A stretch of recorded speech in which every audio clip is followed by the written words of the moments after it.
Very good afternoon to all. स्वागत है एक बार फिर से आप सबका on Dainik Jagran i next virtual conclave 2021 cracking career code में।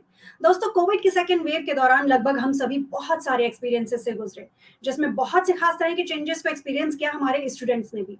आज से 5 साल बाद वो जैसे फ्यूचर को इमेजिन कर रहे थे, कोविड के इस 1 साल में ही उनकी वो इमेजिनेशन प्रैक्टिकल रूप में सच होती नजर आ गई। इस 1 साल में सिर्फ ऑनलाइन एजुकेशन ही नहीं बल्कि शॉपिंग, डॉक्टर कंसल्टेशन, बैंकिंग और भी लगभग बहुत कुछ ऑनलाइन हो गया। कुल मिलाकर देखें तो इन सभी चीजों के साथ पोस्ट पैंडेमिक हमारी साइंस एंड टेक्नोलॉजी से जुड़ी एजुकेशन भी बहुत तेजी के साथ बदली है। ऐसे में जाहिर सी बात है कि फ्यूचर प्रोस्पेक्ट्स को लेकर बदलते सिनेरियो के साथ आज के स्टूडेंट्स के पास ढेर सारी प्रॉब्लम्स एंड कंफ्यूजन्स भी होंगे। सो आप ही हैं अगर ऐसे स्टूडेंट्स में से एक, तो come and let's connect our webinar, जहां तेजी से बदलते सिनेरियो के साथ चेंज होते साइंस एंड टेक्नोलॉजी की दुनिया से जुड़े आपके हर सवाल का जवाब देने के लिए आज हमारे एक्सपर्ट पैनल में शामिल हैं चेन्नई से अमृता स्कूल ऑफ इंजीनियरिंग के इलेक्ट्रॉनिक्स एंड कम्युनिकेशन इंजीनियरिंग के assistant professor doctor A Manikandan, Agra से डीबीआरए यूनिवर्सिटी के डिपार्टमेंट ऑफ मैथमेटिक्स के professor Sanjeev Sharma, and Institute for Career Studies की founder, director, educationist and career consultant doctor Amrita Das. Expert, स्वागत है आप सबका बहुत बहुत हमारे इस वेबिनार पर। और आज का जो हमारा टॉपिक है, जो इस कोविड के दौरान हमारी टेक्नोलॉजी और हमारी साइंस इतनी तेजी के साथ चेंज हुई है, उसने हमारे स्टूडेंट्स के सामने बहुत सारे कॉम्प्लिकेशंस खड़े कर दिए हैं और हमारे बहुत सारे स्टूडेंट्स हमारे इस वेबिनार के साथ जुड़ गए हैं। सो अपने टाइम को वेस्ट करे बिना, बातों में उलझाए बिना हम आगे बढ़ते हैं, अपने सेशन को आगे बढ़ाते हैं और सबसे पहला सवाल पूछते हैं डॉक्टर अमृता दास जी से। अमृता जी, इस कोविड फेज में टेक्नोलॉजी जिस तेजी के साथ बदली है, उसे देखते हुए एजुकेशन में ढेरों नए स्पेशलाइजेशंस आ गए हैं। ऐसे में टेक्नोलॉजी एंड साइंस से जुड़े कुछ ऐसे खास स्पेशलाइजेशंस के बारे में हमारे व्यूअर्स को बताएं, जिनमें स्टूडेंट्स अपना बेहतर भविष्य तलाश सकते हैं। बहुत बहुत धन्यवाद रुचि जी, आपने एक अहम सवाल पूछा है। सही में साइंस एंड टेक्नोलॉजी के हर फील्ड में स्पेशलाइजेशंस तेज रफ्तार से प्रतिदिन सामने आ रहे हैं। इनमें आर्टिफिशियल इंटेलिजेंस और मशीन लर्निंग का एक महत्वपूर्ण भाग है। और आर्टिफिशियल और इंटेलिजेंस और मशीन लर्निंग तेजी से पुरानी टेक्नोलॉजीज को नई टेक्नोलॉजी से रिप्लेस कर रही हैं, उनका स्थान ले रही हैं। तो हम आपको कुछ इमर्जिंग स्पेशलाइजेशंस के बारे में बताएंगे और जो अभी ट्रेंड कर रहे हैं। तो यदि हम बायोलॉजी और केमिस्ट्री को देखें तो बायोमिमेटिक्स एक बहुत बढ़िया फील्ड है। जैसे कि टर्म है बायोमिमेटिक्स, इसमें हम नेचर को मिमिक करते हुए नई टेक्नोलॉजी बनाते हैं। स्पेस में जब हम स्पेस स्टेशन बनाएंगे तो हम जो हमारा अर्थ है उसके बायो सिस्टम्स को इमिटेट करके वो एक बायोस्फीयर बनाएंगे। बायोमिमेटिक्स एक ऐसा फील्ड है। फिर बायोमेट्रिक्स, जहाँ पे मैथमेटिक्स और बायोलॉजी को जोड़ के हम लोग जो कंप्यूटेशनल काम करना है वो कर पाएंगे, कैलकुलेशंस कर पाएंगे बहुत हाई लेवल पे। केमी इंफॉर्मेटिक्स, केमिस्ट्री और मैथ्स को जोड़ के केमिस्ट्री में मैथमेटिकल कंप्यूटेशन। फिर जेनेटिक्स, और रिसर्च चल रहा है इमोर्टैलिटी के स्फीयर में, that we will live forever. अभी इजरायली साइंटिस्ट ने 20 साल तक का एज रिवर्सल ऑलरेडी इस्टेब्लिश कर दिया है। तो बायोलॉजी और केमिस्ट्री के फील्ड में बहुत से नए फील्ड्स आ रहे हैं और इनका impact environmental science, sustainability, health, education, and these are some very very major fields in biology and chemistry. Then in mathematics, we have actuarial science, जहाँ पे maths calculation से we look at profit and loss. Financial engineering भी future prediction बनाना through mathematical calculations. History और math को अगर जोड़ लें, cliodynamics, so we predict future trends using historical data, क्योंकि history is supposed to repeat itself. Physics में space systems, astrophysics, medical physics इत्यादि। तो आप देखेंगे न्यूक्लियर फिजिक्स के सभी साइंस फील्ड्स का एक इंटरडिसिप्लिनरी अप्रोच है। और जो 21st सेंचुरी ने देखा है, artificial intelligence driven 21st century technology leaps में देखा है, उसमें बायोलॉजिकल, फिजिकल और डिजिटल वर्ल्ड का एक कन्वर्जेंस आया है। साथ में आर्ट्स के सब्जेक्ट भी जुड़ गए, कॉमर्स भी जुड़ गया है। तो interdisciplinarity is the name of the game. So physics में देखें, so you as I said, space systems, astrophysics, medical physics, computer science में तो ढेर से स्पेशलाइजेशंस हैं, और anybody interested in science should pick up the specializations, जैसे कि ब्लॉकचेन टेक्नोलॉजी और साइबर सिक्योरिटी बहुत ट्रेंड कर रहा है। अभी हाल में एक स्टूडेंट ने साइबर सिक्योरिटी स्वयं सीखा from the different platforms and sites. कोई फॉर्मल ट्रेनिंग उनकी नहीं थी, अदिति सिंह की, and she got 22 lakhs from Google, Microsoft rather, for being a bug bounty hunter. उन्होंने एक बग पकड़ा। तो इनफॉर्मल एजुकेशन के भी कई रास्ते हैं, और machine learning, network architecture, robotics, data science, analytics. फिर ये तो साइंस के स्पेशलाइजेशन। अगर हम टेक्नोलॉजी की ओर चलें, so within engineering we have mechatronics, embedded systems, nanotechnology, planetary engineering, and बहुत से नए एरियाज आ गए हैं इसमें भी। एंड देन फार्मेसी में अगर हम देखें तो ड्रग डिजाइनिंग, और अभी कोविड के माहौल में फार्मेसी वाज ट्रेंडिंग। तो हम स्टूडेंट्स को बताना चाहेंगे कि प्रतिदिन नए नए स्पेशलाइजेशन आ रहे हैं, उनको ट्रैक करना बहुत जरूरी है। एक इंटरडिसिप्लिनरी अप्रोच लें, और जो कोर्सेज अवेलेबल हैं, इंटरेस्ट से रिलेटेड कोर्सेज आपको कोर्सेरा में मिलेंगे। आईआईटी कानपुर, चेन्नई, मुंबई, दिल्ली ने कई फ्री कोर्सेज चालू करे हैं। तो बहुत से फ्री कोर्सेज भी चल रहे हैं, उनसे अपने ज्ञान को अपडेट करें। Updation and constant updation is very very important. So यही है कि केवल टेक्नोलॉजी के फील्ड में नहीं, you can go for engineering or continue with physics, chemistry, maths, botany, biology. Her science के फील्ड में स्पेशलाइजेशंस हैं, और हर फील्ड का एक कन्वर्जेंस है, और उस कन्वर्जेंस के तौर पे भी स्पेशलाइजेशंस आए हैं। और एक बहुत नया ट्रेंड है कि ये कन्वर्जेंस आर्ट्स के सब्जेक्ट्स के साथ भी हो रहा है, जैसे कि हिस्ट्री और मैथमेटिक्स। नई एजुकेशन पॉलिसी ने जो साइंस, आर्ट्स, कॉमर्स के जो बॉक्सेस थे उनको खोल दिए हैं, उन साइलोस को हटा दिया है। तो सबसे बढ़िया अप्रोच होगा कि अपने रुचि अनुसार, झुकाव अनुसार, रुझान अनुसार, पैशन अनुसार आप सब्जेक्ट्स का चुनाव करें, और नए सब्जेक्ट्स को भी सीखें, फॉर्मली या इनफॉर्मली। इससे आप सशक्त होंगे आगे के लिए। जी, बिल्कुल। जो डॉक्टर अमृता दास जी ने बताया, इस बीच की कांस्टेंट अपडेशन बहुत ज़्यादा ज़रूरी है आज के स्टूडेंट्स के लिए, क्योंकि बहुत सारी चीज़ें, इतने सारे स्पेशलाइजेशंस अमृता दास जी ने इसमें बताए हैं कि मतलब अगर स्टूडेंट्स ढूंढने निकलें तो बहुत सारी नई चीज़ें हैं उनके लिए करने के लिए। अमृता जी, इस बीच आपने साइबर सिक्योरिटी और प्लानिटरी इंजीनियरिंग जैसी कुछ स्पेशलाइजेशंस की बात करी, तो मैं इस बीच साइबर सिक्योरिटी को लेकर जानना चाहूंगी, क्योंकि जो साइबर सिक्योरिटी है इस समय बहुत ज्यादा ट्रेंड में है, उसको लेकर बहुत सारी बातें करी जाती हैं, बहुत जरूरी है साइबर सिक्योरिटी। उसको लेकर स्टूडेंट्स क्या कर सकते हैं बेहतर अपने भविष्य को लेकर? तो साइबर सिक्योरिटी स्पेशलिस्ट की आवश्यकता है, और इसके लिए आप साइबर सिक्योरिटी के कोर्सेज ले सकते हैं, स्पेशलाइज्ड कोर्सेज अलग से भी। नॉन साइंस स्टूडेंट्स भी ले सकते हैं, बट सबसे बढ़िया अप्रोच होगा कि आप कंप्यूटर साइंस इंजीनियरिंग करें या कंप्यूटर टेक्नोलॉजी करें, और साइबर सिक्योरिटी में स्पेशलाइजेशंस ले लें। इसमें एथिकल हैकिंग भी एक बहुत बड़ा फील्ड है, और ethical hacking is required to actually detect crime.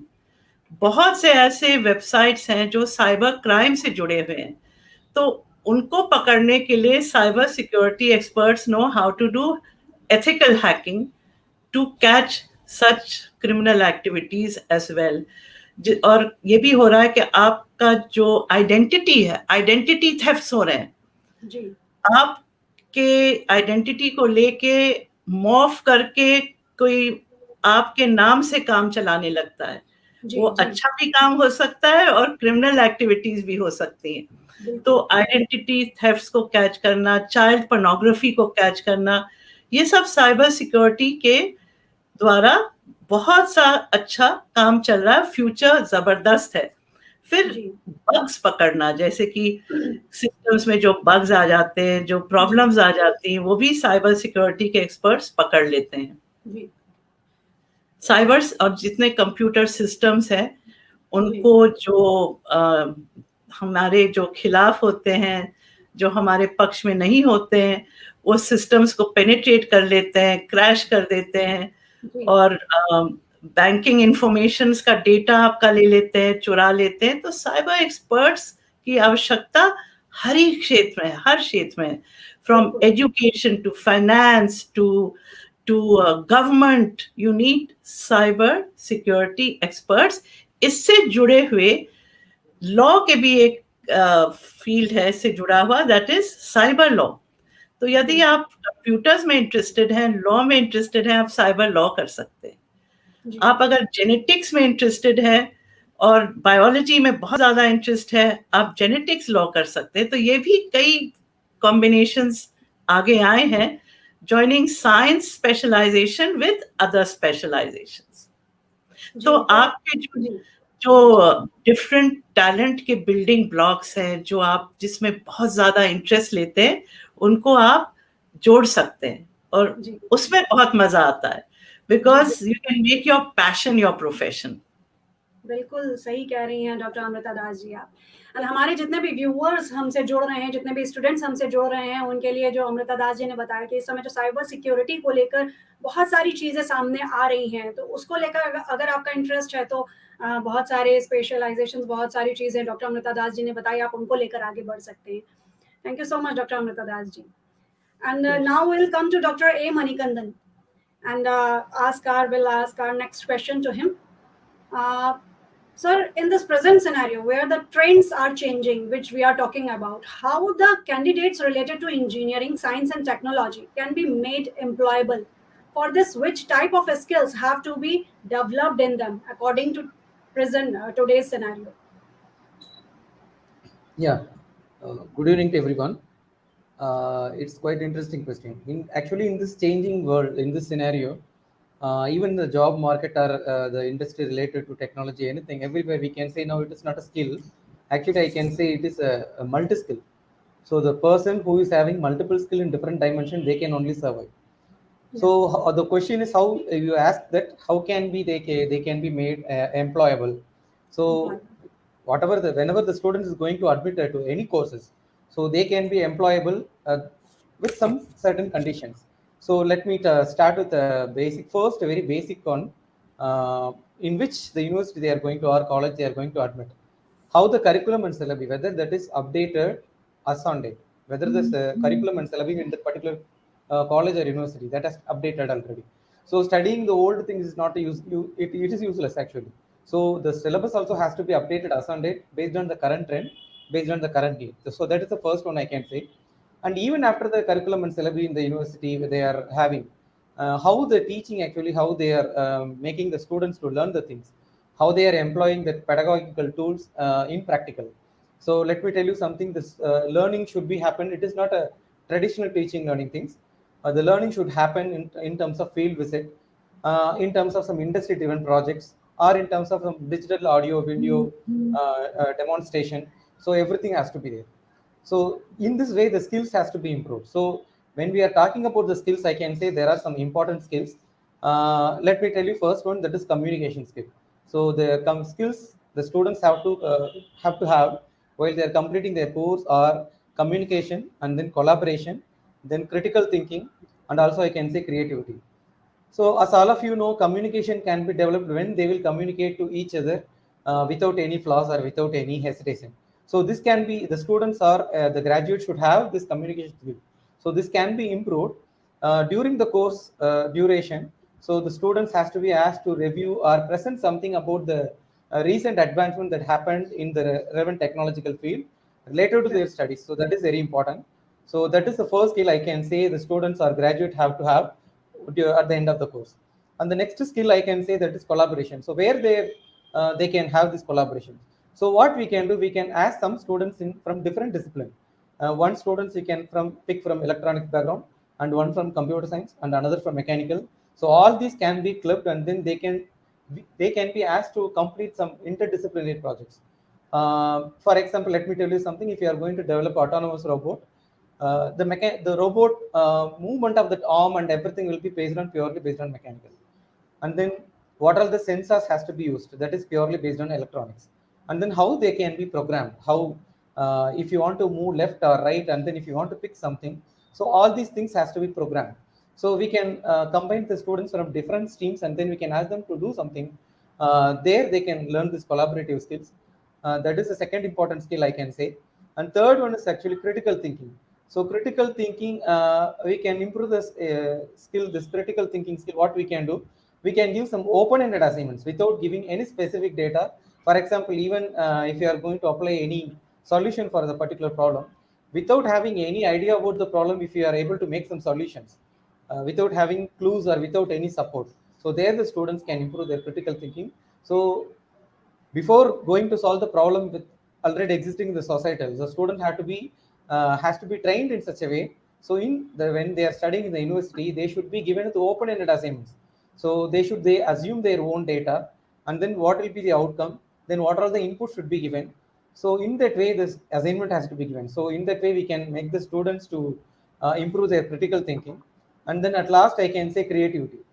So creativity, we can ask the students to develop so many algorithms for one problem. So they should develop a different algorithm, and then they should compare their complexity of the algorithms, and then what about the time required, then what about the cost metrics, what about the estimation, financial support.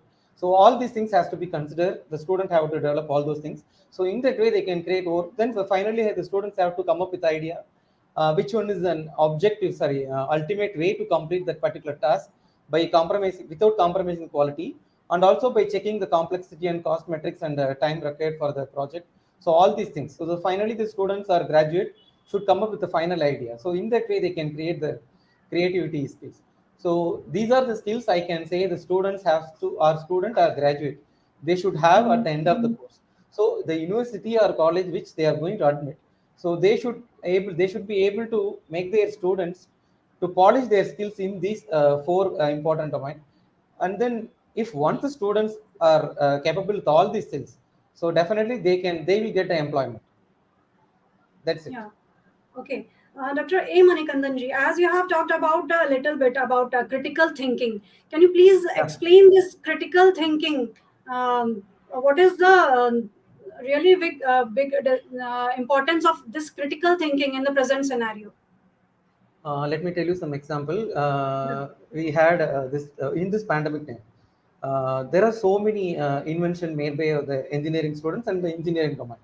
One of the example I can say, when the COVID started, obviously we don't have, frankly speaking, we don't have any idea about how it will be and how it is formed and how it is spread, and then how we are going to control it. So when this situation has happened, so we were able to get solutions from different environment to the different ideas. So let me tell you one example. There was idea, if you want to check whether the patient has have been affected with the COVID. So initially there was a huge confusion how with some short span of time we will be able to identify the patient as affected with COVID-19. So there was an idea. First, we can take a CT scan. From the CT scan, if the lung has affected more, so we can identify that the patient is having, the particular patient is having COVID. Similarly, we've got different ideas. So here the situation is, we don't have any idea about the problem. Our problem is COVID. We don't have any idea about the problem, but we are supposed to develop the solution. So without having any clue, without having any support, we have to develop something that is called as critical thinking, I can say. So even this worst situations, we were able to, we can see that in the last 1 year, so many solutions were developed. Even we could see that some smart queue management was developed by one engineering students in India, I think so. So when the passengers are standing in the queue, that is mandatory to maintain the social distance. So that is smart queue management was developed by one of the engineering students. So there will be a sensor in between two passengers. So there will be a smart door. So it will measure the distance of 1 meter between these two. So the platform itself will make the passengers to stand them in the 1 meter distance. So like this, I can say so many examples. So without having any clues, without having any support, we should be able to develop something for the societal need or something for the given problem. So that is, I can say, critical thinking. So this critical thinking is very much played a vital role in this COVID 2019. Yeah, surely. And thank you so much, Dr. A. Manikandan ji, for explaining all these things in such a very nice manner. Thank you so much. And अब हम चलते हैं professor Sanjeev ji के पास। Sir, आज science and technology में artificial intelligence का use बहुत तेजी के साथ बढ़ा है। इस कोविड फेज के 1 साल के दौरान कई ऐसी चीजें हम लोगों के सामने आई जिनकी हम लोग कल्पना भी नहीं कर सकते थे। ऐसे में आर्टिफिशियल इंटेलिजेंस के इस बढ़ते ट्रेंड को आप आज की साइंस एंड टेक्नोलॉजी एजुकेशन में कहाँ देखते हैं? Thank you very much and thank you. Sorry to interrupt Can you you. hear me? Sir, आपकी वॉइस बहुत स्लो आ रही है. That is Now not you can clear. hear me? हाँ, अभी थोड़ी सी क्लियर है. Wait a moment. जी. Now it's okay? Yeah, sure. You Sure. can Thank you very continue. much. Thank you, the team who is going to organize this event. And as you asked me a question that where does the AI is going to make a important role for this particular scenario. जी. तो मैं एक चीज यहाँ पे clear करना चाहता हूँ कि आने वाला जो फ्यूचर है, आने वाला जो समय है, वो प्योरली एआई का है। अब जो भी काम होगा वो एआई बेस्ड होगा और इसके अलावा कोई भी काम नहीं होगा। हम एआई की बात करें तो एआई के अलावा कुछ भी चीज आज की डेट में संभव नहीं है। हम किसी भी फील्ड की बात करें, लोग कहते हैं कि एआई कंप्यूटर साइंस का पार्ट है, लेकिन एआई सिर्फ कंप्यूटर साइंस का पार्ट नहीं रहा है। आज की डेट में जो लोग मैथमेटिक्स में रिसर्च यूज करते हैं, मैथमेटिक्स में रिसर्च कर रहे हैं, वो तक एआई का यूज कर रहे हैं। अब हम बात करते हैं और फील्ड की। तो देखिए, जैसे कि हम फील्ड की बात करते हैं और बात करते हैं बच्चे कहाँ का अपनी लाइफ बना सकते हैं, तो देखिए एक फील्ड है जिसमें कि डिजाइनिंग का एक फील्ड है। हम डिजाइनिंग के फील्ड की बात करें तो एक पीरियड ऐसा हुआ करता था, लोग वहाँ डिजाइनिंग का मतलब सिर्फ और सिर्फ आर्ट तक ही सीमित रखते थे, कुछ लोग इसको अप्लाइड आर्ट तक सीमित रखते थे। लेकिन अब डिजाइनिंग बहुत बदल गई है। हम डिजाइनिंग की बात करें तो लोग एसेसरी डिजाइनिंग की बात करते हैं, लोग फैशन डिजाइनिंग की बात करते हैं, लोग सिरेमिक डिजाइनिंग की बात करते हैं, लोग लेदर डिजाइनिंग की बात करते हैं, इंडस्ट्रियल डिजाइनिंग की बात करते हैं, ज्वेलरी डिजाइनिंग की बात करते हैं। इवन देन आज की डेट में जो सबसे इंपॉर्टेंट फील्ड जो डिजाइनिंग में स्टार्ट हुआ है उसका नाम है विजुअल कम्युनिकेशन या कंप्यूटर ग्राफिक्स। हम पूरी डिजाइनिंग में आज की डेट में बिना एआई के काम नहीं कर सकते। मैं बात उन फील्ड की कर रहा हूं जो कंप्यूटर साइंस या उससे रिलेटेड फील्ड है, उनको छोड़ करके बात कर रहा हूं। इनफैक्ट बात ही आती है, अगर कुछ लोग व्यूअर्स ऐसे जुड़े हैं जिनको एआई के बारे में आइडिया नहीं है, जो लोग एआई के बारे में नहीं जानते हैं, तो मैं क्लियर कर दूं कि एआई अल्टीमेटली है क्या। एआई देखिए क्या है कि हम अगर मशीन में और अपने में एक अंतर करके सोच के चले, मशीन क्या है और मैं क्या हूं, या हम क्या है, ह्यूमन बीइंग क्या है। ह्यूमन बीइंग जो है उनके पास नॉर्मली ये कहा जाता है कि 5 सेंसेस होते हैं। 5 सेंसेस के बारे में हम सब लोग जानते हैं, लेकिन जो मशीन होती है उस मशीन को 5 सेंस के लिए आपने ट्रेन कर रखा है। मशीन बोल सकती है, मशीन सुन सकती है, मशीन स्मेल कर सकती है, मशीन जो है टच एक्सेप्ट कर सकती है। तो जितने भी सेंसेस थे आपने उस मशीन को ट्रेन कर दिया।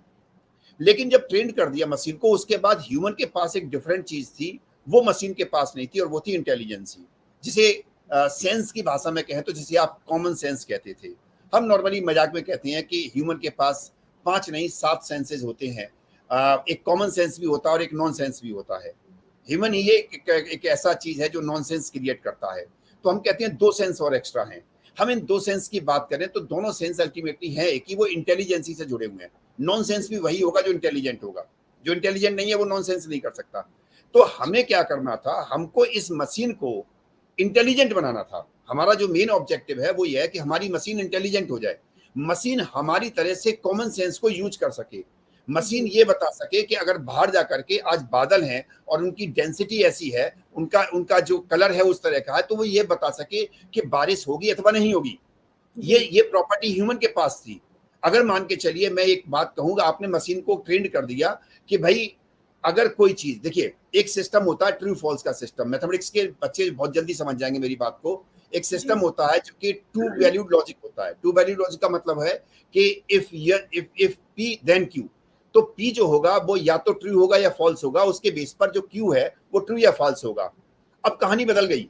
अब कहानी जो पी है वो पीक को सिर्फ और सिर्फ ट्रू और फॉल्स ना कह करके उसको बहुत सारी वैल्यूज दी गई 0 से 1 के बीच में, और उसके बेस पर आउटपुट निकाला गया कि भाई अगर मान के चलिए बाहर का रूम टेम्परेचर इतना है तो हमें अंदर एसी का टेम्परेचर कितना करना है।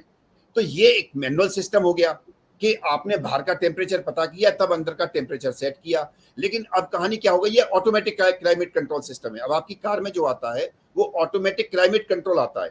ऑटोमेटिक जैसे ही वर्ड आ गया इसका मतलब है उसमें कहीं ना कहीं आर्टिफिशियल इंटेलिजेंसी का कॉन्सेप्ट यूज हो गया। आपके घर में वॉशिंग मशीन है, आपके घर में एयर कंडीशन है, आपके घर में जितनी भी चीजें हैं। तो आज की डेट में अगर हम आर्टिफिशियल इंटेलिजेंसी की बात करें, ठीक है, मैं मानता हूं आर्टिफिशियल इंटेलिजेंसी कंप्यूटर साइंस का पार्ट है, कंप्यूटर साइंस के ही लोग पढ़ते हैं और ज्यादातर कंप्यूटर साइंस के लोग ही रिसर्च करते हैं। But now the things has been change.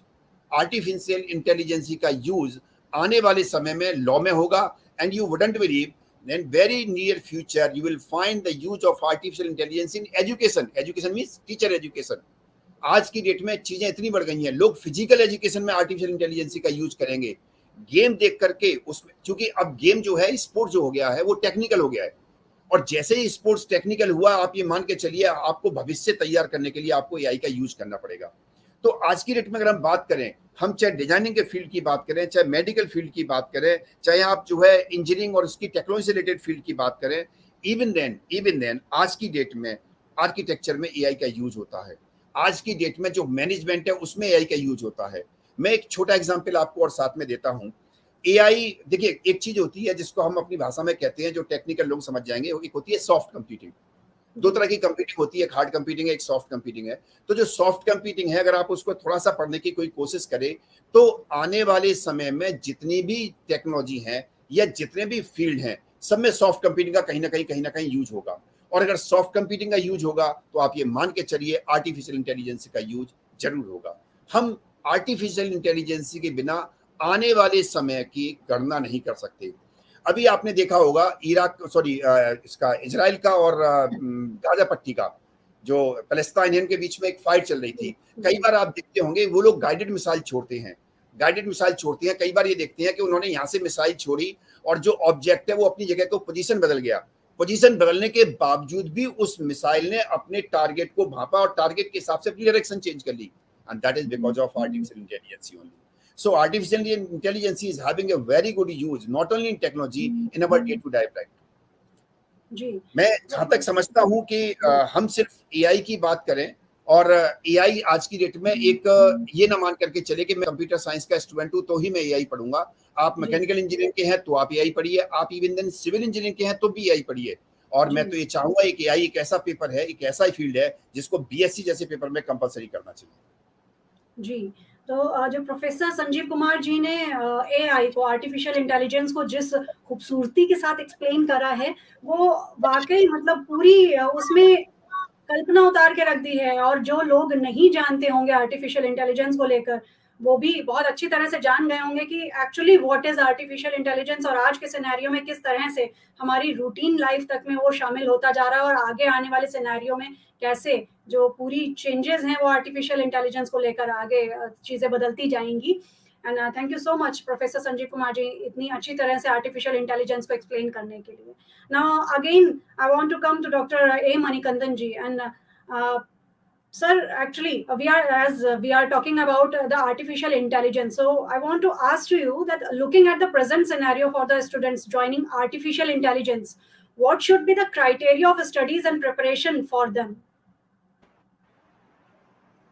Actually, while coming to AI, people can think it is a new technology, but actually it is already we have started AI from the past few years. So while discussing about AI, even the syllabus framed by the universities or institutions, they are very new. While discussing about the studies, actually, the students should concentrate more on the logical thinking based subjects. Let me tell you something, the logical thinking through some mathematics, what you can say linear algebra or matrix theory. So through this, they should concentrate more, because logical thinking is very much important while studying AI, because everything is based on intelligence. So while talking about intelligence, definitely we have to have some logical thinking, because we are going to make machines to think like a human. So that is AI. So I can say while studying the course, during the course, it would be better if the students, they are able to develop a project or prototype, whatever they studied during the particular course or in that particular semester. For each and every subject, the students can start preparing some project or prototype for any application. So that one thing I can say. And then integrated learning should be there. Integrated in the sense, not combining two different things. Whatever they have studied in their own course. For example, let me tell you an example. In second semester, they may study some measurements, and first semester, we can say. In first semester, they may study some principles of sensors. So in second semester, while studying about how can they make drones or robotics, so the student should be able to recall the principles, whatever they studied from the principles of sensors on the first semester. So this integrated learning should happen in AI, because everything, even you can say in our university, the syllabus framed in such a way, without understanding the concept from lower semester, the student should not be able to study anything in the higher semester. We have intelligence of biological system 1, 2, 3, 4. Similarly, mathematicals for intelligence system 1, 2, 3, 4. The courses are there continuing like anything. After completing all these courses, the student should be able to correlate the things whatever they have studied from first semester to up to the fourth semester or fifth semester. See, they should be able to integrate everything. That is not something to study something at the semester. At the end of the semester, they can write something and they will be forget. That is not something about AI. Not only AI, in all the courses. So now they should be able to correlate the things whatever they have studied with a lower semester with the current semester. So this integrated learning should happen in AI especially. That's all. Okay. So the viewers who are watching us, जितने भी लोग हम लोग को देख रहे हैं, artificial intelligence को लेकर जो प्रोफेसर संजीव कुमार जी ने एक्सप्लेन करा, उसके बाद जो डॉक्टर ए मणिकंदन जी ने उसकी तैयारी का जो क्राइटेरिया एक्सप्लेन करा है, दैट्स सच अ वंडरफुल. और आर्टिफिशियल इंटेलिजेंस को लेकर जिस तरह से स्कोप बढ़ रहा है, हमारे दोनों प्रोफेसर्स की तरफ से मिली हुई है जानकारी बहुत ज़्यादा अहम है. Thank you so much, Dr. A. Manikandan ji, for explaining all these things in very explaining matter. Thank you, manner. Thank you so much. And अब हम डॉक्टर अमृता जी से पूछेंगे अपना next question. Amrita ji, education को लेकर इतना कुछ बदला है इन 2 सालों में, तो जाहिर तौर पर इंजीनियरिंग की फील्ड में आगे निकलने वाले स्टूडेंट्स के लिए भी बहुत सी नई चीजें डेवलप हुई होंगी. ऐसे में इंजीनियरिंग एंड साइंस की फील्ड में आगे निकलने वाले स्टूडेंट्स के सिलेबस में आगे की सिनेरियो को देखते हुए और किन चीजों को ऐड करने की जरूरत है? ये आपने बहुत ही महत्वपूर्ण प्रश्न प्रस्तुत किया है. तो हम आपको बता दें कि माइक्रोसॉफ्ट ने एक रिसर्च डॉक्यूमेंट कुछ साल पहले पब्लिश किया था, जिसका शीर्षक था आवर फ्यूचर कंप्यूटेड. इस डॉक्यूमेंट में माइक्रोसॉफ्ट ने स्पष्ट किया था कि आगे चल के कामयाब होने के लिए हर टेक्नोलॉजी और साइंस स्टूडेंट को कुछ ह्यूमैनिटीज और सोशल साइंस का ज्ञान होना होगा, और हर सोशल साइंस और ह्यूमैनिटीज के स्टूडेंट को टेक्नोलॉजी का ज्ञान होना होगा. इसको देखते हुए नई एजुकेशन पॉलिसी ने बहुत ही रेवोल्यूशनरी स्टेप लिया है, जिसमें उन्होंने आर्ट, साइंस, कॉमर्स के जो स्ट्रीम्स थे वो हटा दिए हैं. इंटरडिसिप्लिनरी अप्रोच ले आए हैं, बल्कि मल्टी डिसिप्लिनरी. जैसे कि आप फिजिक्स, केमिस्ट्री, मैथ के साथ हिस्ट्री पढ़ सकते हैं, इकोनॉमिक्स पढ़ सकते हैं, लिटरेचर पढ़ सकते हैं, फिलॉसफी पढ़ सकते हैं, और फिजिक्स, केमिस्ट्री, बायोलॉजी के साथ साइकोलॉजी पढ़ सकते हैं, ज्योग्राफी पढ़ सकते हैं, इत्यादि. तो इससे एक ऑल राउंड डेवलपमेंट होगा of the left and the right brain, ताकि हम जो स्मार्ट टेक्नोलॉजीज हैं, जो आर्टिफिशियल इंटेलिजेंस ड्रिवन टेक्नोलॉजीज हैं, उनको हम आउट स्मार्ट कर पाएं. क्योंकि स्मार्ट टेक्नोलॉजीज द्वारा बहुत से जॉब्स जाएंगे, परंतु अगर हम इनोवेटिव और क्रिएटिव रहेंगे और अपने साइंस के नॉलेज को बढ़ाते रहेंगे, तो we will be able to outsmart technologies through cognitive thinking, design thinking, ideating, being a thought leader. That is one. Secondly, integrated learning, जैसे कि प्रोफेसर साहब ने बताया, इज वेरी इंपॉर्टेंट, और न्यू एजुकेशन पॉलिसी इसको ले आई है टीचिंग लर्निंग प्रोसेस में. थर्डली, ये सोचा गया है कि स्कूल के लेवल से स्टूडेंट्स को आर्टिफिशियल इंटेलिजेंस सीखना चाहिए, मशीन लर्निंग सीखना चाहिए, कोडिंग सीखना चाहिए। जैसे कोडिंग तो बहुत जल्दी आउटमोडेड हो जाएगा, लैंग्वेजेस बदल रही हैं, बट बेसिक टेक्नोलॉजीज की लर्निंग स्कूल से होनी चाहिए। तो मेरा सुझाव ये है कि हर स्कूल में एक इनोवेशन लैब होना चाहिए, जिसमें हर फील्ड के बच्चे जुड़ के आइडिएट करें और सोचें कि आगे चल के हम क्या बना सकते हैं जो ह्यूमैनिटी के लिए यूजफुल होगा, सबके वेलबींग के लिए यूजफुल होगा, जो प्रोडक्टिव होगा, not destructive. We have to look at something that will be productive.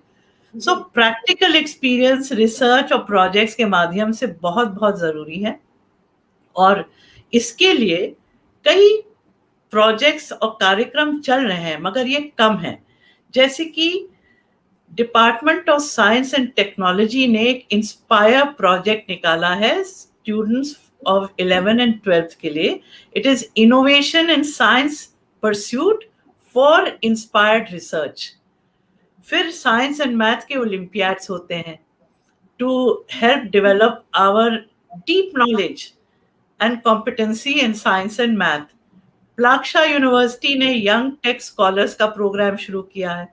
फिर center for engineering math and computing, Waterloo university Canada ने मैथ कॉन्टेस्ट चालू करें, which are there in India also. Students को ये लेना चाहिए। Switzerland में एक ऑर्गेनाइजेशन है CERN, न्यूक्लियर रिसर्च के लिए। वो भी स्कूल स्टूडेंट्स को प्रोजेक्ट्स के लिए बुलाते हैं और स्टूडेंट्स को इन प्रोजेक्ट्स के लिए जाना चाहिए। अब एक और सोच है कि स्टूडेंट्स का interaction top level technology experts और साइंटिस्ट से होना चाहिए, और आज ये डिजिटल प्लेटफॉर्म के माध्यम से संभव है। So there can be recorded lectures, there can be webinars, जहाँ पे स्कूल के स्टूडेंट्स को लेटेस्ट के बारे में जानकारी हो और ऐसे जाने माने एक्सपर्ट्स उनको मोटिवेट कर पाए, इंस्पायर कर पाए। So it's very important to connect top level experts who are professors of university like the ones we have, who are people in technology, people who are scientists, to come and interact with students through different mediums. That is very important. आप भी इसको कर रहे हैं, and that's so useful. You are doing that exactly. But बहुत विस्तार रूप से इसको करना है। Next, स्कूल और कॉलेज और यूनिवर्सिटी के थ्रू इंडस्ट्री और साइंटिफिक इंस्टीट्यूशंस के साथ कनेक्ट बनाना बहुत ही आवश्यक है, और ये नहीं हो रहा है। जैसे कि स्कूल्स के साथ इंडियन इंस्टीट्यूट ऑफ साइंस का कनेक्ट और इंडस्ट्री का कनेक्ट, IITs और डिफरेंट इंजीनियरिंग इंस्टीट्यूट्स का कनेक्शन बनाना जरूरी है, ताकि स्कूल टीचर्स का भी ओरिएंटेशन होता रहे कि अब हमें अपने टीचिंग लर्निंग प्रोसेस में क्या चेंजेस लाने हैं। ये भी बहुत जरूरी है। फिर स्कूल लेवल से एम्प्लॉयबिलिटी स्किल्स डेवलप करना। प्रोफेसर कुमार ने, प्रोफेसर मयंक नंदन ने कई एम्प्लॉयबिलिटी स्किल्स के बारे में अभी चर्चा की है। ये 6 क्वोशंट्स में आते हैं, जैसे कि technical quotient, design quotient, emotional quotient, social quotient, intelligence quotient and spiritual quotient। तो इनमें अच्छे से को-करिकुलर एक्टिविटीज के थ्रू, कोर्सेज के थ्रू ये डेवलप करना बहुत जरूरी है। Specially creativity, specially design thinking दायरे से बाहर सोचना इज सो इम्पोर्टेंट। हमने इसमें एक 7th क्वेश्चन जोड़ा है, adversity quotient. Adversity quotient Covid ने हमें सिखाया है कि कितनी जल्दी हमें ट्रैक्स बदलने हैं, एजाइल होना है। It is today the survival of the fittest and the quickest. तो एजुकेशन के माध्यम से ये इस प्रकार की अगर ट्रेनिंग आ जाएगी, so our students will be future ready and their world is the stage. एक उनके लिए एक दुनिया मंच है। हमारे इंडिया में biggest strength is our student population, youth population. 25 million students are at a very young age, below the age of, 500 million. 500 million population is under the age of 25. तो इनको सशक्त बनवाना through education and through hybrid learning where they can access the best is very, very important. जी, तो doctor Amrita Das जी ने जो चीज़ें बताई हैं कि कैसे आगे आने वाली एजुकेशन के लिए खुद को चेंज करना है, स्टूडेंट्स को बहुत ज़्यादा क्रिएटिव होना है, बहुत सारी चीज़ों को ऐड ऑन करना है और साथ ही साथ जो एक बहुत इंपॉर्टेंट चीज़ बताई वो ये कि सिर्फ स्टूडेंट्स को नहीं, टीचर्स को भी अपने आप को बहुत ज़्यादा अपनी नॉलेज को एनहेंस करना है, अपने आप को चेंज करना है सो दैट वो स्टूडेंट्स को आगे की एजुकेशन के लायक बना सकें। तो सिर्फ स्टूडेंट्स को ही नहीं चेंज होना है, टीचर्स को भी अकॉर्डिंगली चेंज होना है, अपनी क्रिएटिविटी को बढ़ाना है। बहुत सारी चीज़ों को एक्सप्लेन करा है डॉक्टर अमृता दास जी ने बहुत खूबसूरत तरीके से कि किस तरह से चीज़ें चेंज हो रही हैं और उन चेंजेस के अकॉर्डिंग हम सभी को चेंज होना है।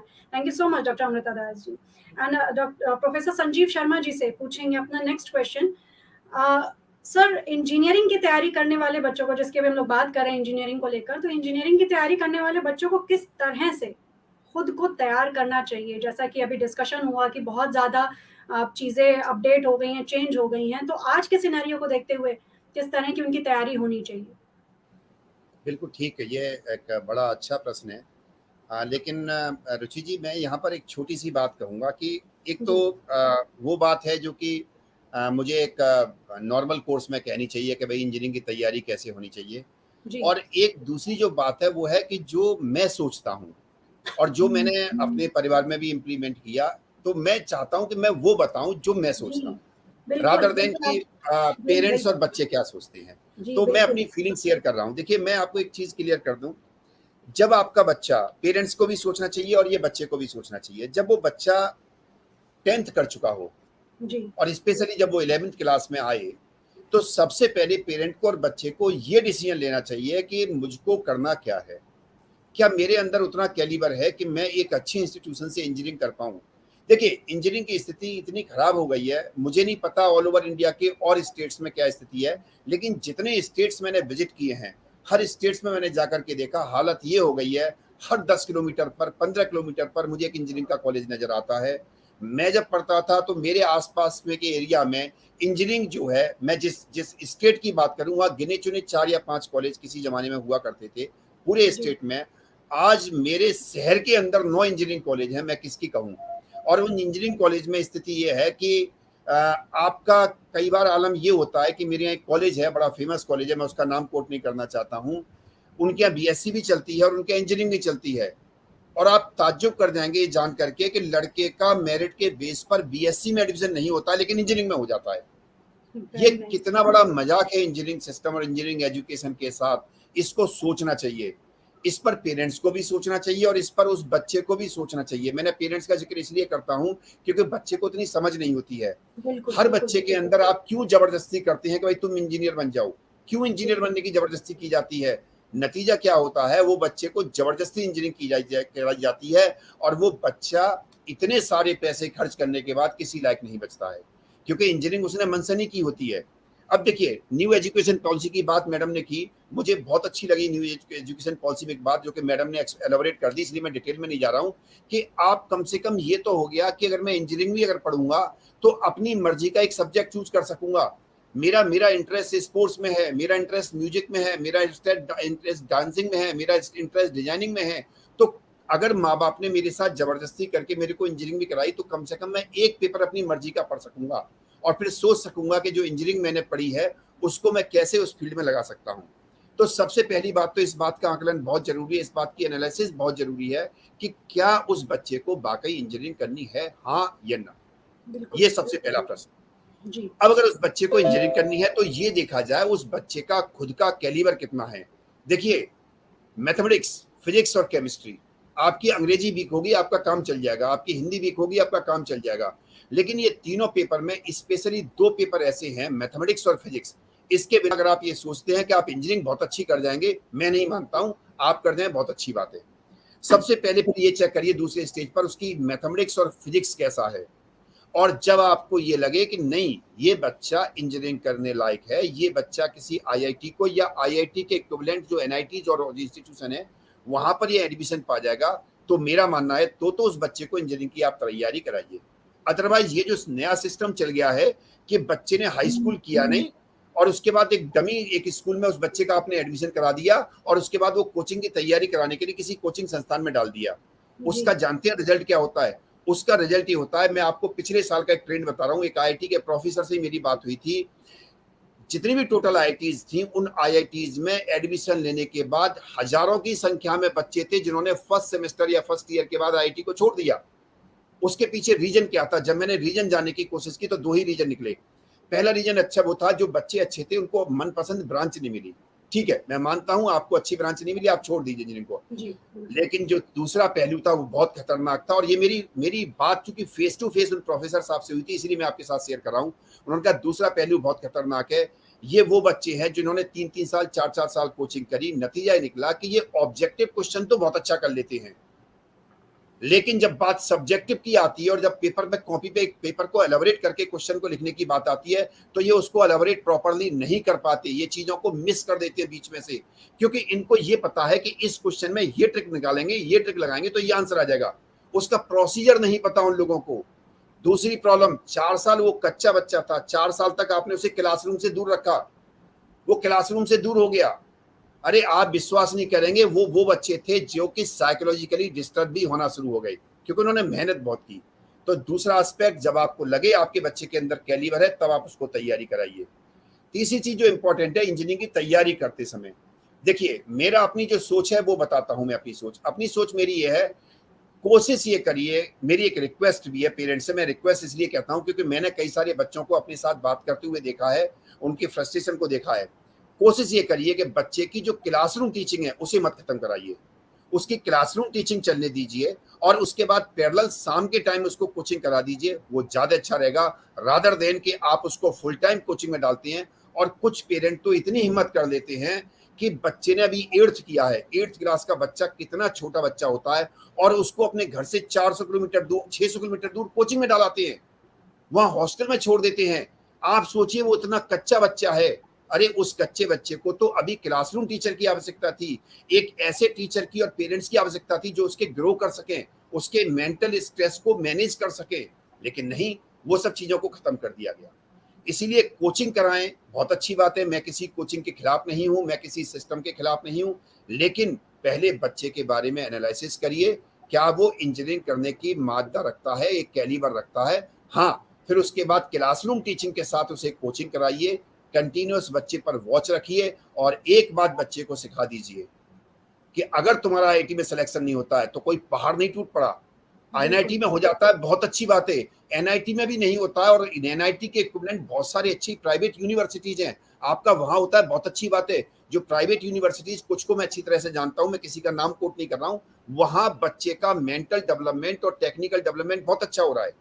तो कम से कम एक ऐसे कॉलेज में प्लीज मत डालिए जहां पर निकलने के बाद बच्चा ना तो कुछ सीख के आया, ना टेक्निकल एजुकेशन उसके पास थी, ना कम्युनिकेशन उसके पास था, और ना ही उसके अंदर स्मार्टनेस थी।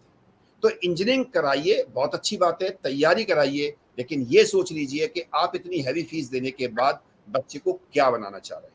ये मैंने पर्सनल व्यूज मैंने पहले ही बोल दिया था, मेरे व्यूज एक नॉर्मल जो मुझे बोलना चाहिए था उससे डिफरेंट है, लेकिन मैंने अपने व्यूज बताए हैं आपको। Thank you very much. बिल्कुल। और प्रोफेसर संजीव कुमार जी ने जो बहुत एक अच्छा वर्ड बीच में निकाला है, कच्चा बच्चा, दैट इज मतलब वेरी इंपॉर्टेंट, कि जो आज के पेरेंट्स हैं मतलब उनको अपनी चीजें नहीं थोपनी है बच्चों पर, उनके अकॉर्डिंग उनको करना है कि अगर वो इंजीनियर बनना चाहते हैं तो उसी के अकॉर्डिंग आगे चलना है। और बहुत प्रैक्टिकल वे में इंजीनियर बनने के लिए किन चीज़ों के लिए हम लोग पहले उन चीज़ों को अपने बच्चे में देख कर चलें। प्रैक्टिकली जो प्रोफेसर संजीव कुमार जी ने बताया वो बहुत अच्छी चीज़ें बताई हैं, और हमारे पेरेंट्स, जो हमारे स्टूडेंट्स के पेरेंट्स हमारे साथ जुड़ रहे हैं, उनको इन सब चीज़ों का बहुत अच्छी तरह से ध्यान रखना बहुत ज़रूरी है। Thank you so much professor Sanjeev Kumar ji. And professor Sanjeev Kumar ji ने इस बीच जो एजुकेशन सेंटर्स वाली बात कही है, तो उससे related I want to ask the question to doctor A Manikandan ji. Sir, with constantly changing scenario, another big challenge is now standing in front of our students, how to choose the best education center. So according to you, what can be the top 5 points which can help the students in selecting the best institution for themselves? Actually, it is very important questions for nowadays for the engineering students, those who are going to admit to engineering student. Yeah. Really, it is very important. So Once upon a time, there was a mislead institution which can able to produce only good results in their at the end of the 8 semesters. How many number of students were able to complete their course successfully? Based on that, only the rank were published. So there was a mislead before some 4 or 5 years. So based on that, the rank was published, and then based on that, the students were getting admitted to the institution. But now the things has changed. People are, even parents are getting awareness how to choose the institution, how to choose a college, or how to choose the course, everything. Now they are getting awareness. Even though the awareness is there, it is our duty to have the metrics about how they are how the students have to choose the institution which they are going to study. So first point I can say, before admitting into any institution, please make sure that what about the infrastructure and facilities. So whether the institution or university is having a good number of laboratories, and then enough number of classrooms, amenities, and everything, especially research laboratories, I can say. So whether the institution has enough number of laboratories, libraries, all these infrastructure facilities are available. So that is the first one the student should check before admitting into the university or institution or campus.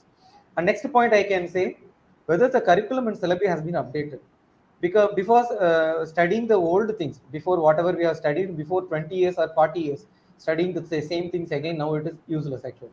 So please make sure that whether the curriculum and syllabi was updated, up to date, based on the current need, based on the industrial need, whether the syllabus and curriculum has been updated. Because the thing is, earlier what industries used to do, after recruiting students from the in educational sectors, what they will do, they used to give the training for the students. They will give it to the third party that the students will be getting trained. After that, they will be deputed in the project. But now the things has changed. They don't want to waste their time in giving training to the students. They need the trained students already. So please make sure that the syllabus itself, because if industry want to hire the students with the skills already they are trained and well in their record field, so the syllabus and curriculum also has to be updated. So that is the second important point I can say. So whether the curriculum and syllabi has been updated based on the current need. So that is the second point. And then third one is whether the institution have enough number of well qualified faculty members. Whether the faculty members are good, because they are very important while choosing the institution. Please make sure that whether the institution has enough number of professors, doctorates, good number of faculty members relevant to that field, and then how many of them are involving in research, and how many of them are excelling in their research in collaboration with the industry and abroad. So all these things has to be taken for the consideration. That is the third point.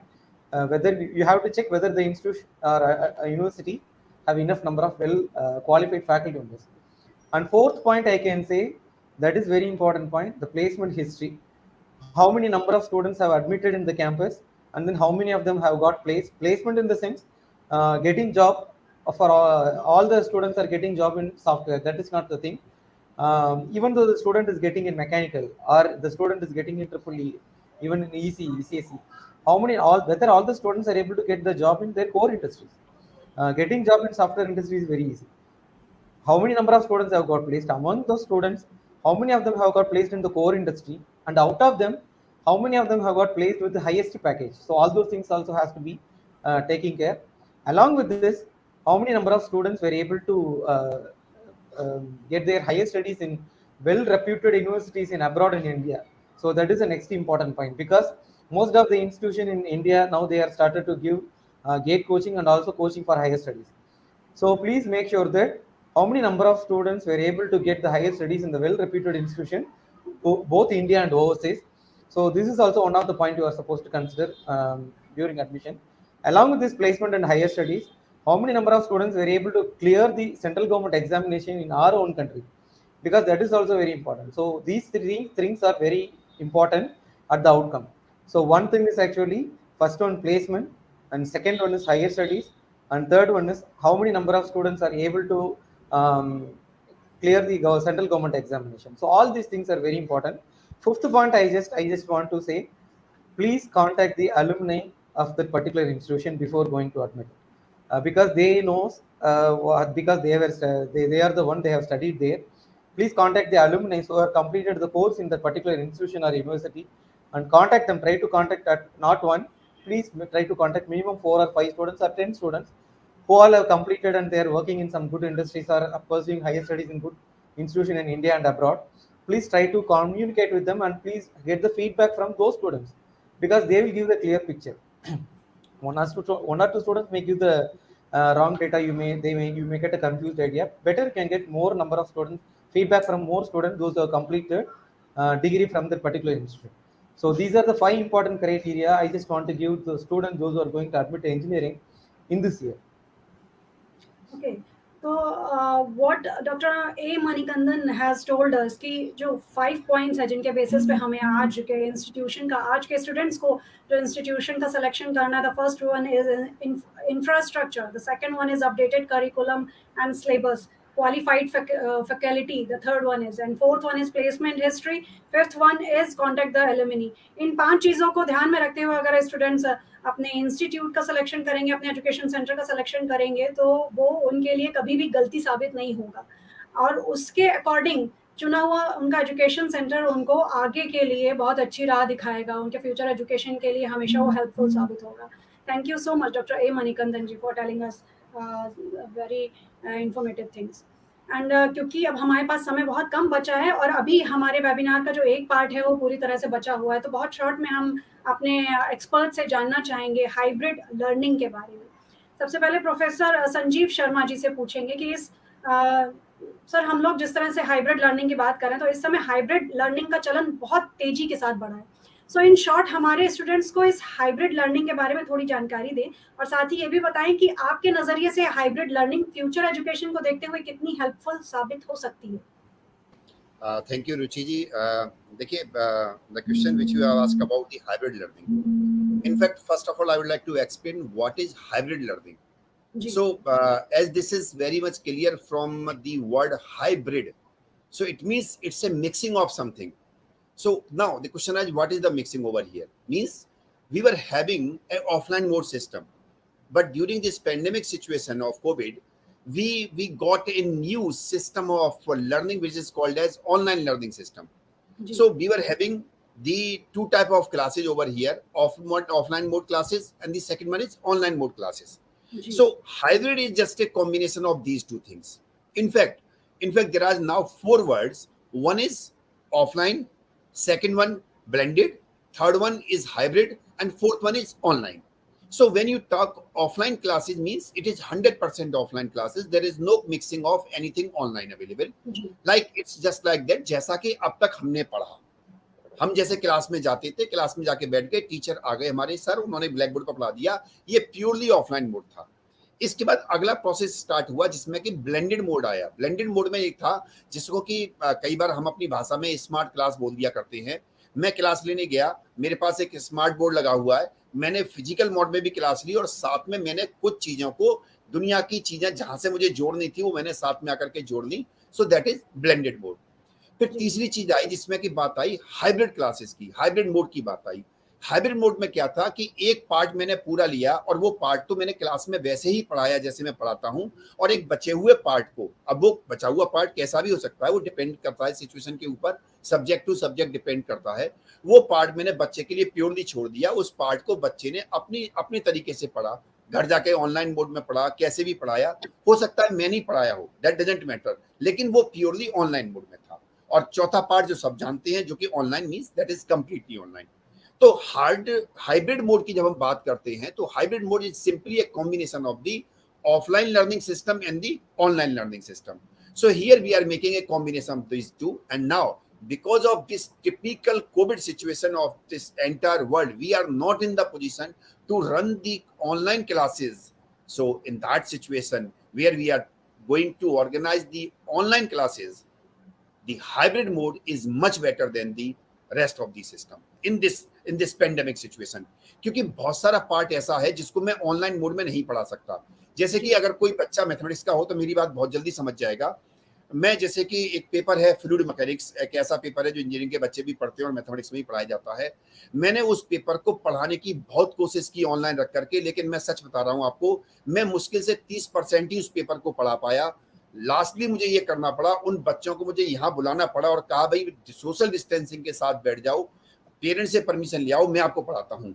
तो जी। ये जो hybrid mode है, ये उस मामले में बहुत फायदेमंद है जहां आपको लगता है कि ये पार्ट बच्चा ऑनलाइन कर सकता है, उसको छोड़ दीजिए ऑनलाइन के लिए, और जहां लगता है कि नहीं, इसके लिए फिजिकल क्लास का होना बहुत इंपॉर्टेंट है, उसके लिए आपने उसको फिजिकल क्लासेस दे दी। तो हाइब्रिड मोड की जो सिचुएशन है वो बहुत अच्छी है। और वैसे भी मैं आपको एक बात क्लियर कर दूं कि ये कोविड अभी इतनी जल्दी खत्म होने वाला नहीं है। सिचुएशन मुझे लगता है अभी ऐसे ही रहेगी, आने वाले समय कैसा होगा कोई नहीं जानता है। ऐसी स्थिति में hybrid mode is much better than the offline classes. Thank you जी, बिल्कुल। प्रोफेसर संजीव कुमार जी ने जो बताया कि वाक़ई कोविड जो है उसका अभी नहीं पता किसी को कि अभी कितना लंबा ये चलेगा, तो उसको देखते हुए जो हाइब्रिड लर्निंग है, उसको जितनी बहुत अच्छी तरह से प्रोफेसर संजीव जी ने एक्सप्लेन करा कि हाइब्रिड लर्निंग क्या है, तो आज के सिनेरियो में हाइब्रिड लर्निंग की बहुत ज़्यादा इम्पोर्टेंस बढ़ जाती है। Thank you so much professor Sanjeev Kumar ji बताने के लिए। एंड डॉक्टर अमृता जी से पूछेंगे इसके बारे में। अमृता जी, क्योंकि जो हमारा टाइम लिमिटेशन है वो आगे निकल चुका है ऑलरेडी, तो प्लीज़ हमें थोड़ा-सा शॉर्ट में ही बताइए कि इस हाइब्रिड लर्निंग को लेकर आपको क्या लगता है, इसे लेकर हमारा एजुकेशन सिस्टम और हमारे स्टूडेंट्स कितना तैयार हैं? एक्चुअली हाइब्रिड को लेके एक हमें ऑप्शंस मिल रहे हैं और स्थिति को देखते हुए फिर हम उन ऑप्शंस को कस्टमाइज कर सकते हैं। तो it is giving us multiple pathways, multiple options, but यहाँ पे डिजिटल डिवाइड बहुत बड़ा है। तो हाइब्रिड को सक्सेसफुल बनाने के लिए हम लोगों को इंश्योर करना है कि हर स्टूडेंट के पास सही कनेक्टिविटी है, particularly those who are in rural areas or in towns. So government will have to improve the facilities of connectivity and remove the digital divide. That is one. Second important बात है कि because अब online classes हो रहे हैं और कई professors भी ऑनलाइन क्लासेस डिलीवर कर रहे हैं from universities across the world, तो हमारी यूनिवर्सिटीज ने एक निर्णय लिया है कि 40% credit can be given for taking online certifications and diplomas. This is a very good step ahead, which means that a student can go beyond the college and university to the best and also choose a specialization of choice. तो ये एक बहुत अच्छा नया development आया है। और तीसरा है, जितने नए फील्ड्स हैं, नए स्पेशलाइजेशंस हैं, उनका एक्सेस भी ऑनलाइन के थ्रू मिल रहा है। But going to university and college is very important to access laboratories and also to have collaborative work and to participate in extracurricular activities, socialize. तो दोनों की अहमियत है और सिचुएशन को देखते हुए हम लोगों को प्लान करना होगा, प्रोएक्टिव होना होगा, और यहाँ पे planning will be very important, क्योंकि ये प्लान्ड अप्रोच लेना ना तो बहुत ही कंफ्यूजन रहेगा इसमें। बिल्कुल, बिल्कुल सही कह रही हैं डॉक्टर अमृता दास जी, बिल्कुल आपने सही कहा। And now I want to ask our next question to doctor A Manikandan ji. Sir, looking at the present scenario, where do you measure the importance of this hybrid learning? Yeah, I think the points are enough covered by both professors Sharma and Dr. Amita. Anyway, now the things are going with hybrid, not hybrid. We are going for online now. Even after this pandemic, I recommend if it is possible to employ the hybrid learning in the campus, it will be quite good, because the learning should not happen purely through online, as mentioned by Dr. Amrita ji. Because we have to, while accessing laboratory, definitely we should go to the campus. Without accessing laboratory, engineering courses, nothing. But at the same time, we have some advantages and benefits of the online learning. But not only going only by online course is not advisable. Let me tell you some advantages. So actually accessibility of the available data. So whenever the lecture is completed, even we are teaching now through online MS Teams, Microsoft Teams, now the lecture is available for the students even after the classes. So if the students missing the classes due to the lack of internet connections or any failure, even the student absent to the class due to some unavoidable situation, and they will be able to access the video even after the class, and they can learn something from that lecture. They will not miss the class actually. That is the first important advantage I can say. And second one is remote learning. Now anything is possible with the help of this. After this pandemic, we are able to understand that how powerful education tools, online tools are available. And now once upon a time, if you want to present something to, if you want to travel to, you have to travel to US or UK, if you want to present something to the venue. But now it is possible that you can do everything where you are sitting. So now you are able to present something even though the conference that is happening in US or UK, that is also possible. So remote learning is possible. Similarly, the students can choose their professors, choose their institution.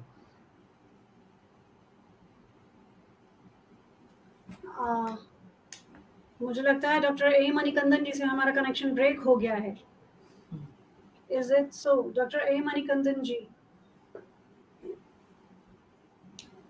चलिए, कोई नहीं, आगे बढ़ते हैं हम लोग, क्योंकि जो हमारी टाइम लिमिटेशन है वो आगे बढ़ चुकी है. एंड डॉक्टर ए मणिकंदन जी ने जो हाइब्रिड लर्निंग को लेकर फिलहाल जो ऑनलाइन क्लासेस को लेकर अपने व्यूज़ दिए वो हमारे लिए काफ़ी इन्फॉर्मेटिव हैं, जो प्रोफेसर संजीव कुमार जी ने दिए एंड जो डॉक्टर अमृता दास जी ने दिए, वो उसको मिलाकर आई होप कि हमारे जो स्टूडेंट्स हैं वो हाइब्रिड लर्निंग को बहुत अच्छी तरह से समझ गए होंगे, उसके इम्पोर्टेंस को बहुत अच्छी तरह से समझ गए होंगे.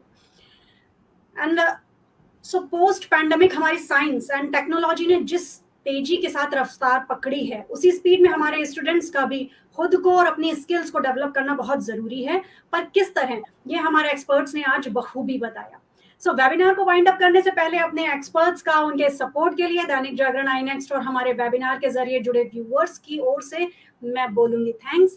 Thank you so much doctor Amrita Das ji, thank you so much professor Sanjeev Kumar ji, and doctor A Manikandan ji से हमारा कनेक्शन ब्रेक हो गया है, बट उनको भी मैं बहुत बहुत धन्यवाद बोलूंगी कि आप लोगों ने इतना अपना कीमती समय निकाल कर आप हमारे साथ जुड़े और हमारे स्टूडेंट सोसाइटी के लिए आपने इतनी सारी इंफॉर्मेटिव जानकारियां दी हैं. Thank you so much.